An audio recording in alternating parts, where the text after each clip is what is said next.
Assalamualaikum warahmatullahi wabarakatuh. Perkenalkan, saya Diviana Rahmalia Putri dengan NIM 2108110047 ingin memaparkan video pembelajaran saya.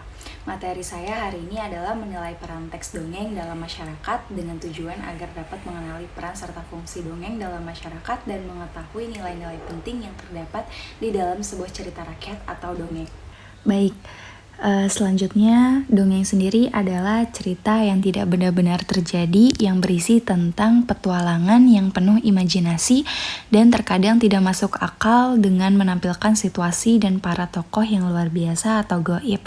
Dongeng sendiri termasuk ke dalam cerita rakyat dan merupakan bagian dari tradisi lisan. Selanjutnya, peran dan manfaat dongeng dalam masyarakat adalah yang pertama untuk mewariskan nilai-nilai yang diyakini kebenarannya oleh masyarakat pada waktu itu. Dongeng sendiri dipandang sebagai sarana untuk mewariskan nilai-nilai dan untuk masyarakat lama, hal tersebut dapat dipandang sebagai satu-satunya cara. Yang kedua, sebagai pengokoh nilai-nilai sosial budaya yang berlaku dalam masyarakat. Dalam cerita rakyat, terkadang ajaran-ajaran etika dan moral bisa dipakai sebagai pedoman bagi masyarakat. Sebaliknya, cerita rakyat juga banyak menyimpang larangan dan pantangan yang sepatutnya perlu dihindari agar supaya tidak terjadi malapetaka. Di beberapa daerah, cerita rakyat digunakan masyarakat untuk mendukung dalam menjalankan tingkah laku dalam interaksi sosial. Yang terakhir ada sebagai sarana pendidikan. Sesungguhnya orang yang bercerita pada dasarnya ingin menyampaikan pesan atau amanat yang dapat bermanfaat bagi watak dan kepribadian para pendengarnya. Selanjutnya ada nilai-nilai penting dongeng atau cerita rakyat bagi masyarakat. Yang pertama yaitu nilai moral, kemudian nilai adat atau kearifan lokal, kemudian nilai pendidikan sejarah, dan yang terakhir ada nilai agama. Nilai moral sendiri hadir dalam bentuk pesan, ajaran, atau hikmah yang disampaikan kepada pembaca yang berkaitan sesuatu yang diyakini baik.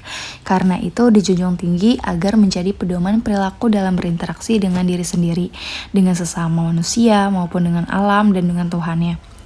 Kemudian nilai adat atau kearifan lokal. Adat merupakan wujud ideal dari kebudayaan. Secara lengkap wujud itu disebut adat tata kelakuan. Adat sendiri berfungsi sebagai pengatur kelakuan. Nah, sedangkan kearifan lokal ini kecendekiaan yang menjadi landasan seseorang bertindak demi menjaga tatanan kehidupan agar tetap harmoni. Kemudian ada nilai pendidikan sejarah, yaitu cerita rakyat yang berisi cerita realitas, peristiwa yang mungkin pernah terjadi pada masa sebelumnya atau masa lampau. Peristiwa tersebut kemudian dihadirkan kembali di masa kini dan dapat diketahui hubungan antara benda-benda peninggalan dengan sejarah perjalanan hidup seorang tokoh, kelompok sosial, ataupun lainnya. Hikmah relasi masa lalu, masa kini, dan masa depan dalam sebuah mata rantai yang utuh. Dan yang terakhir nilai agama. Nah, contoh sendiri dari menilai peran teks dongeng dalam masyarakat ini seperti misalkan masing-masing siswa itu dapat bertukar cerita tentang dongeng asal mereka lahir. Misalkan siswa A lahir di Jawa Barat, kemudian siswa B lahir di Kalimantan. Bisa saja mereka saling bertukar cerita inti dari dongeng masing-masing karena sudah dipastikan adat atau kebiasaan dari masing-masing provinsi atau wilayah itu berbeda.